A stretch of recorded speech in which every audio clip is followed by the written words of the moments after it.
है।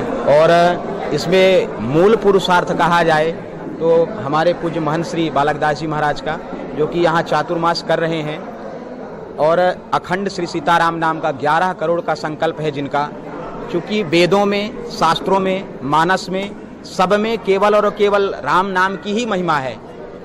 हमारे पूज्य संत विराजमान हैं, आपके श्री चरणों में बैठ करके दास को कुछ कहने का अवसर मिल रहा है।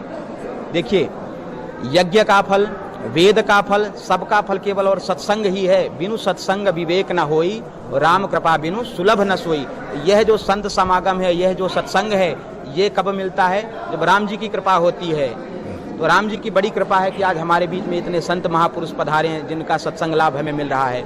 नाम प्रभाव जानि गणराउ, प्रथम पूजियत नाम प्रभाव। नाम की महिमा से ही भगवान गणेश प्रथम पूज हो गए। नाम की महिमा से ही भगवान शिव ने जो है गरल को धारण, कंठ में धारण किया। नाम सुमिर पवन सुत पावन नामू, अपने बस करी राखे रामू। राम राम करते करते हनुमान जी ने हृदय में विराजित कर लिया। किनको? श्री सीतारामचंद्र जी को। सुमिर पवन सुत पावन नामू, अपने बस करी राखे राम। भगवान राम को अपने बस में कर लिया। तो ये किसकी महिमा है? ये राम नाम की महिमा है। महाराज जी यहाँ तक क्या कहें, वेदों में भी देखिए, वेद का सार क्या है?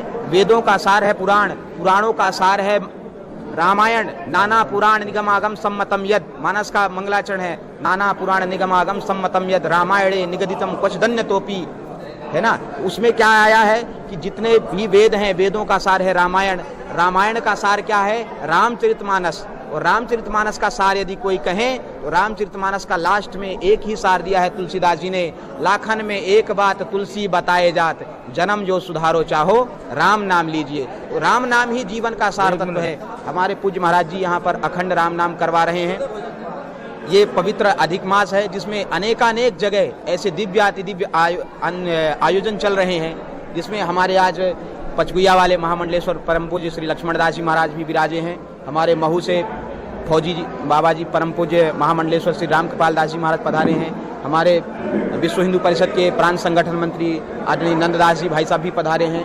महंत श्री विदय रामदास जी महाराज भी हैं। ऐसे करके अनेकानेक संत जो हमारे ऊपर कृपा करने के लिए यहाँ पधारे हैं। तो ऐसे मुद मंगल में संत समाजू, अत्यंत संत समाज की कृपा है कि इस दिव्याति दिव्य इस कार्यक्रम में उन सबकी पावन उपस्थिति है। हमारा भी परम सौभाग्य है कि इस अधिक मास में हमें भी अपनी वाणी की सेवा करने का लाभ यहाँ पर मिल रहा है। इसलिए दासानुदासो भवितास में भूया, हम दासानुदास हैं संतों के, और हमसे बड़ा भाग्यशाली कोई नहीं हो सकता है कि अपने इन नयनों से, इन चर्म चक्षुओं से हम इतने पवित्र आयोजन का और ऐसे महात्माओं का दर्शन कर पा रहे हैं। अंत में एक ही बात कह रहा हूँ कि जन्म जो सुधारो चाहो राम नाम लीजिए। बस राम नाम ही सार है। देखिए, हम कर्मकांड करते हैं, यज्ञ करते हैं। यज्ञ में जब हम यज्ञ प्रारंभ करते हैं उसमें नाम महिमा ही है। जब हम केशवाय नमः, नारायणाय नमः, माधवाय नमः, तो नाम लेने से ही हम पवित्र होते हैं। यह स्मरेत पुंडरीकाक्ष सभाभ्यंतर शुचि। कोई आचमन करने से व्यक्ति शुद्ध नहीं होता है। भगवान पुंडरीकाक्ष का नाम लेने से ही जो है व्यक्ति की बाह्याभ्यंतर सूची, बाह्य और अंतर की दोनों प्रकार की सूचियां होती हैं। और कर्मकांड में भी क्या है, यज्ञ का सार क्या है? सब में नाम महिमा है। और अंत में यहाँ तक जब पूरा कर्म हो जाता है तो कर्म के बाद क्या कहते हैं? यस्य स्मृत्या च नामोक्त्या तपो यज्ञ क्रियादिषु न्यूनम संपूर्णतम याति सद्यो वंदे तमच्युतम। हे अच्युत भगवान, हम आपके नाम का पावन स्मरण कर रहे हैं। इस कर्मकांड में, इस विधान में जो भी कुछ त्रुटियां रह गई हों, जो कुछ भी सामग्री का अभाव हुआ हो, तो आपके नाम के द्वारा हम इसकी परिपूर्ति कर रहे हैं। इसलिए नाम का ही प्रभाव है। मैं इतना ही कह करके अपनी वाणी को पूज्य संतों के चरणों में समर्पित करता हूँ। बोलिए श्री सीताराम नाम महाराज की जय। पंडित रुचि द्विवेदी साथ